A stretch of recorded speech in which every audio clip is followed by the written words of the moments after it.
Nachdem wir im großen Kaukasus den fiesen, aber schönen Sakkari-Pass gemeistert haben, ging es gleich actionreich weiter. Uns erwartete eine richtige Schlammschlacht. Georgien überraschte uns immer wieder.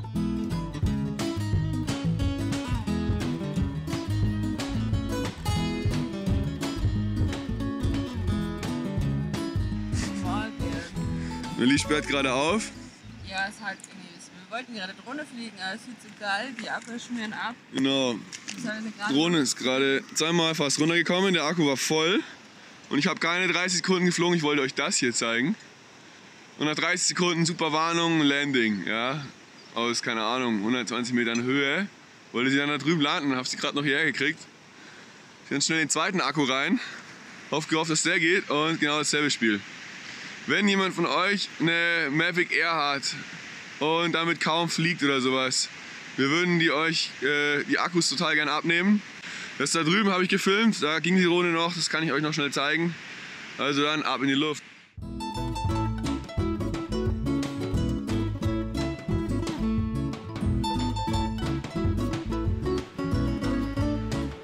Na Melli, wie ist es so, Haare zu kämmen mit so einer Aussicht? Ja, fein. Super, gell? Das ist schon ganz schön geil, Leute. Das ist halt der Gletscher, ne? Die kalte Gletscherluft zieht hier runter und man sieht auch, als wir aufgestanden sind, waren die Wolke hier oben rechts und die oben links, waren richtig auf dem Kamm. Es sah so aus, als hätte sich jemand draufgesetzt und jetzt kriechen die so langsam hier runter ins Tal. Das sieht richtig abgefahren aus. Das wollte ich eigentlich alles mit der Drohne filmen, aber ich glaube echt, da drüben sind es noch mal ein paar Grad kälter als hier und der Akku ist natürlich nur bis 15 Grad. Steht auch drauf, ich kriege dann eine Akkuwarnung und sage, Achtung, Spannung fällt. Aber dass sie dann doch wirklich innerhalb von 2 Sekunden so weit runterfällt, dass die Drohne meint, sie muss jetzt auf der Stelle landen, ist schon... Da geht dann der Puls hoch, ne? Jetzt kommt die Sonne raus. Genau jetzt. In dieser Sekunde und es wird schlagartig fühlbar wärmer. Es kriecht hier alles so die Hänge runter und dann ist das Zelt rausgeholt, hier auf die Straße gestellt, dass die Sonne ein bisschen drauf ballert. Ja, klasse, hä? So sieht unser allmorgendliches Kaukasus-Ritual aus. Alle Taschen, die undicht sind, also ja, hauptsächlich die Topic-Taschen aufmachen und trocknen. Vorne habe ich jetzt Ersatzteile und so, die ganzen Regencover trocknen. Solarpaneele aufgestellt zum Laden hier oben, damit wir die Handys wieder voll machen, weil die Temperaturen ja hier auch sehr fallen. Das heißt, die Batterien, wie ich ja vorhin schon gesagt habe, hier mit der Drohne zum Beispiel, diese Batterie ist 30 Sekunden geflogen und zeigt jetzt an, dass sie leer ist. Und dann natürlich das Zelt in die Sonne tun, Schlafsäcke oben drauf tun, Ground Sheets trocknen. Alles muss getrocknet werden. Melli spült ab. Ja, die Hütte leer gemacht. Wir haben nicht immer eine Hütte, normalerweise schlafen wir im Zelt. Und ja, so sieht es dann aus, wenn alles so in der Sonne trocknet. Das dauert meistens so 2 Stunden mit Frühstück und Einpacken und so. Wenn wir richtig langsam sind, 3 Stunden, wenn wir uns voll Zeit lassen. Aber ich meine, das ist ja auch eine schöne Aussicht hier. Wenn wir jetzt noch unsere Undichtigkeiten geregelt kriegen, dann wird es noch weniger Ärger. Weil man muss halt auch die Taschen auch leer machen, wie hier zum Beispiel den Mitloader. Die Sachen, die können da nicht drin bleiben den ganzen Tag. Oh, sonst schimmelt das. Bei der Melli ist nämlich schon geschimmelt. Hier hinterm Sattel die Tasche. Hier hat bei der Melli schon geschimmelt. Und deswegen muss immer alles leer gemacht werden. So, wir fahren wieder. Das Wetter ist viel besser als gestern, das sieht man ja, das ist schwer. Und gestern Abend kam noch so ein Auto, so ein lustiges. So ein kleiner, weiß nicht, vielleicht Citroën, irgend sowas halt, Kleinwagen mit Vorderradantrieb. Hier hoch mit 2 Touristen und fragen uns so, ich meine, wir sind auch Touristen, so nach dem Weg nach Uskuli. Dann haben wir den Berg hochgezeigt und ihr seht, wie es hier aussieht, ne? Aber ich frage mich wirklich, ob die es geschafft haben oder ob die es halt irgendwo feststecken, ne?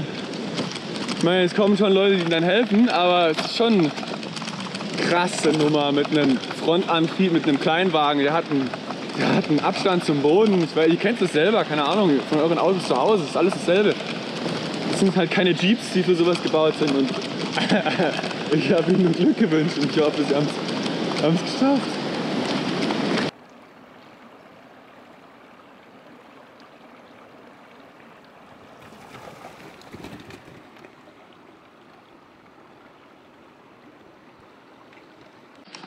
Ey, das macht so Bock. Das ist ja wie mit dem Motorrad. Wenn man so richtig schön aufsteht.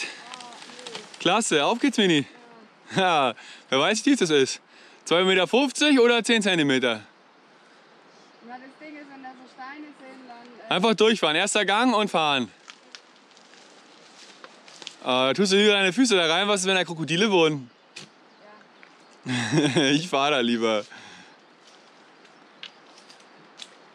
Was ist, wenn es 2,50 Meter tief ist? Okay, ich komme mal nach. Der Grund, warum die Melli bei sowas immer Erste ist, weil wir es ja filmen müssen. Super Mountainbike-Training hier.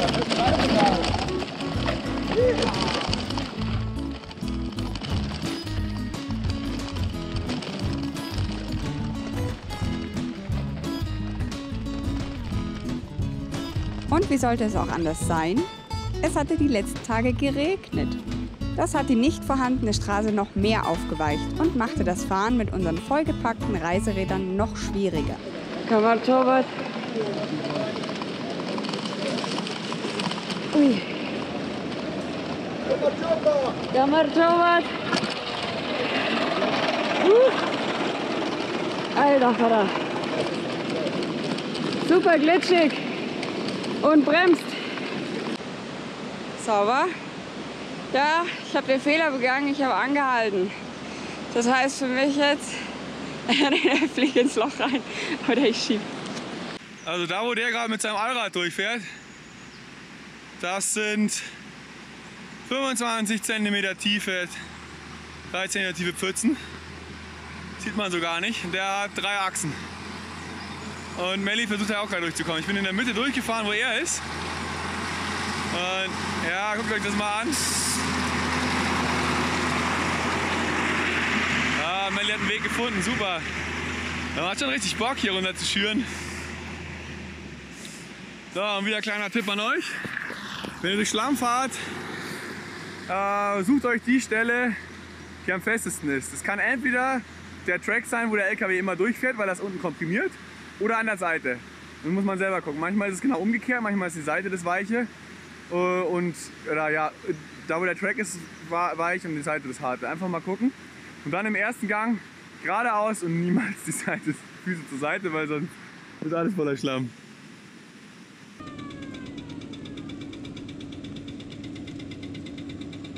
Wir fühlten uns wie auf einem Parcours, auf dem wir gerade unser Fahrsicherheitstraining meisterten. Melli steckt fest. Das ist richtig fies, wenn dann die Allräder hier durchfahren. Die hinterlassen 30 cm tiefe Schluchten. Und wenn man da durchfährt mit seinem Fahrrad, dann bleiben an den Seiten natürlich die Taschen hängen und dann sitzt das ganze Ding auf und dann war es mit dem Fahren. Uff, weg. Oh. Ja, und irgendwie wird es immer mehr, ne? Voll geil, ey, war richtig Spaß, es tropft richtig. Da unten ist alles voll. Voll durchgeschürt, hast du gesehen?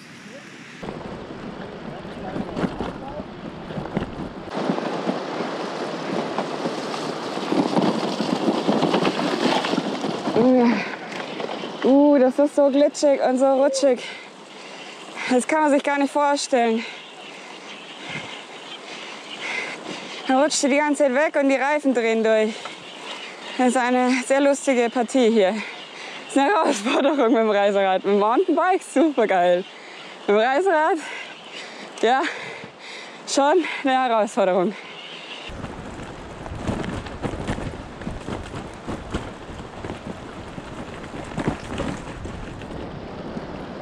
Oh mein Gott, hier fängt die Straße an. Neben uns ist eine Straße und vielleicht fahren wir jetzt darauf. Oder wollen wir cool sein und unten weiterfahren? Ja, eben fahren wir unten weiter. Scheiß auf Straße. Straße ist für Lahmärsche. Ladies and Gentlemen, das ist der Beginn einer neuen Straße.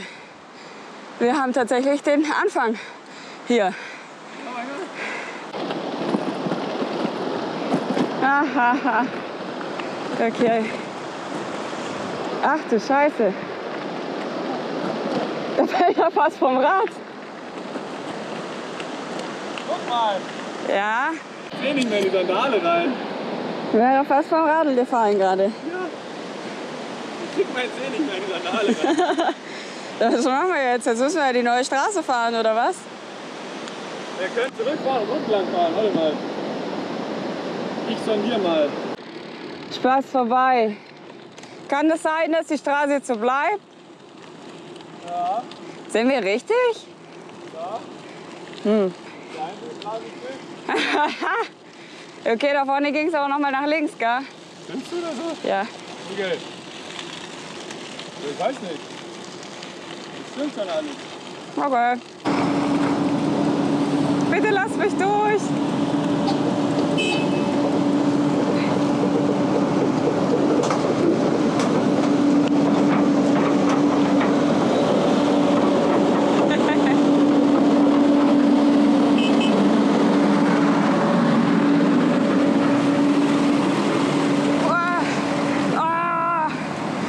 Halleluja.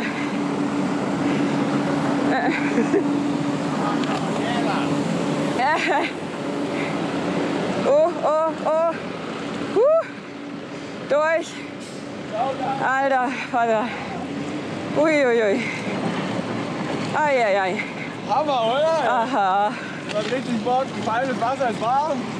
Ja, es ist warm. So wie gestern. Ja.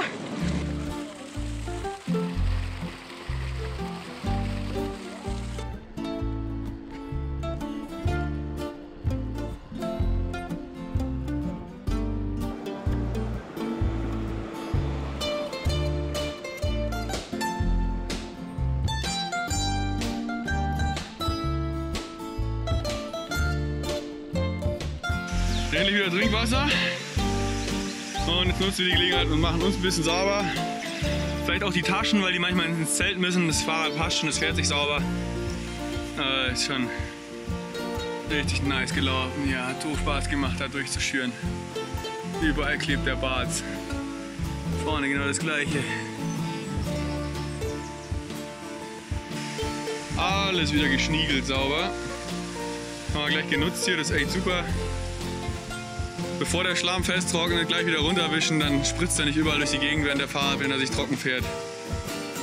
Und wir können auch wieder gescheit bremsen. Oh, da ist ja noch so ein Klumpen drin.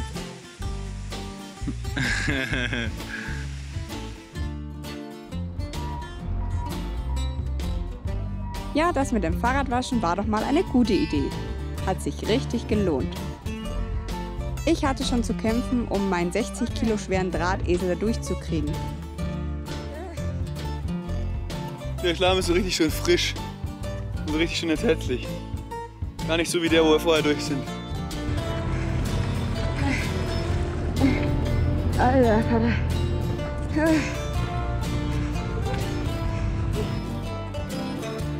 Was wiegt mehr?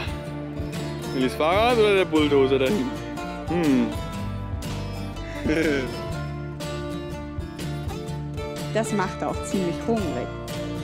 Gut, dass wir einen kleinen Laden entdeckten.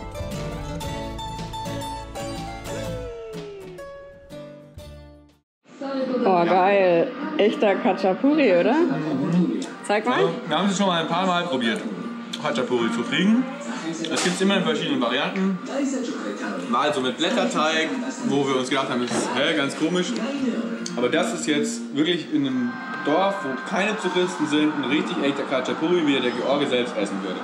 Im Endeffekt ist es Brotteig, der knusprig gebacken wird. Ähnlich wie ein Fladenbrot mit innen drinnen Käse. Und ich glaube, es sind zwei verschiedene Käsesorten. Schmeckt auf jeden Fall super gut. Es ist total frisch warm. Ich hatte 20 Minuten gebraucht. Mein Lover. Mein Lover. Super. Und jetzt haben sie uns hier noch ein Piptari gebracht, weil wir echt Hunger haben. Das sieht super geil aus. Muss es ein. Und ich hatte jetzt auch 20 Minuten gebraucht, mindestens, um das zu machen. Und dann war ich auch so frisch. Das haben sie jetzt für uns gemacht und super. Also so sieht jetzt ein typischer Laden aus. Das ist ein typisch, also in einer von den großen Läden. Sie haben von allem nicht so viel. Jetzt zum Beispiel da oben, da stehen jetzt 4 Sekte. Hier hat es vielleicht einen so ein Ariel-Teil links oben und einen so ein Barf-Reinigungszeug. Sie haben verschiedene Auswahl von Getränken, aber alles nicht in großer Stückzahl. Weil halt immer kommt einer von der großen Stadt, sie kauft sich wieder 5, 6 von jedem und dann tut sie es wieder einlagern. Und hier auf der anderen Seite Fernseher, damit sie was zu tun hat den ganzen Tag, läuft georgisches Fernsehen. Und damit kann man alles Mögliche aufladen. Handys und so weiter. Das ist kein Geldautomat. Wir dachten am Anfang, es ist ein Geldautomat, aber damit kann man Sachen aufladen anscheinend und alles mögliche andere noch machen. Und ja, das ist hier so eine kleine Box, die wir jetzt gegessen haben. Und wir finden diese Läden ja so süß. So, und wenn ihr das mal machen wollt, Leute, so sieht ein vernünftiger Kubdari aus, ja? So richtig faustdicke Brocken. Nein, aber fingerdick sind die, also die sind sowas von belegt. Lasst euch nicht über den Tisch ziehen. Es schmeckt so wundervoll, wirklich. Ordert irgendwo in einem schönen Kaff bei einer alten Omi ein Kubdari, die freut sich riesig. Da kommt das Geld richtig schön bei den Leuten auch an und nicht in irgendeinem Großkonzern und ja, ihr werdet euch Löcher in den Bauch freuen, gell, Melli? Melli freut sich Löcher in den Bauch. Die kann schon gar nicht mehr, die ist nicht so vollgestopft, dass sie kaum noch gucken kann. Ja, ich esse jetzt noch den Rest von der Melli und dann ziehen wir wieder weiter. Auch wenn wir von oben bis unten saudreckig waren, diese Offroad-Action hat richtig viel Spaß gemacht. Seitdem wir mit dem Rad eine Weltreise machen, essen wir sogar doppelt so viel wie davor. Deshalb freuen wir uns riesig, wenn du uns einen Kubdari oder Khachapuri ausgeben möchtest. Unseren PayPal-Link oder andere Möglichkeiten findest du in der Videobeschreibung. Vielen Dank und bis bald im wundervollen Georgien.